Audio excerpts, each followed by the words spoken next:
Hey, Jeff Howard here at Kiteboarding.com, and it's the beginning of the season and we're doing some inspections and people are asking, what should I check on my board? Number one you should check on your board, which is so common, is the screws. Get these screws tight, check them. If you've got a new board, that's the biggest issue that happens. We get them all torqued down, you get to using them, you get to moving things, and the screws begin to loosen up. So check those screws all the way from your straps, all the way down through the handle and your fins. A lot of fin screws come loose, and that is very important. Now, second off, let's check the fins.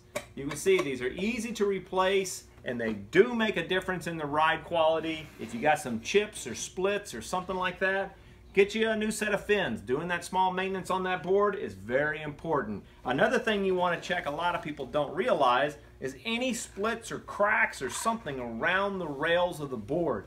Take a peek at these. You'll see small little damage where they may have bumped or hit. What happens is if you bump these rails really hard on a lot of boards, it'll split. And once you get a split from the glass or the carbon coming up from that edge, you want to make sure to get that sealed back down. You can use epoxy, any of these type of boards. If it's on the rail, use some super glue, stick it in there, use the thin because it'll sink down inside of there and seal that board up really good, and then get that clamped and sealed up. But check for any kind of wear and tear, cuts and scrapes on the bottom of your board. A lot of these boards nowadays, like the Crazy Fly, this is a protectant layer. It's a very thin layer of plastic, and the logo is on the back side. It's all printed, so that's what you see coming through.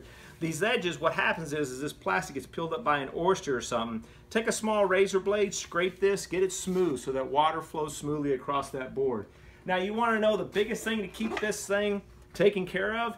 It is called a bag. It is amazing that people will spend so much money on this, like they spend on a gun or something of high quality, spending the hundreds of dollars, and you don't even have a bag. Keeping this thing out of UV when you're not using it, throwing it into your car or truck or whatever, get a simple bag. Bags will last board after board after board. Just a single slip bag. It is fantastic and will prolong the life of the boards for years. But I've seen them just set out in the sun. The UV just kills them. It gets in here, breaks down the adhesive, breaks down straps and pads, all this cloth, neoprene, everything. That's the worst damage you can do on any kite, board, bar, lines, anything in kiteboarding is the UV. Reduce the UV. These things will last you for many years. That's Jeff Howard here at Kiteboarding.com. If you have any questions about how to take care of your gear or how to make it better, or you're looking for parts and pieces, don't hesitate to give us a call.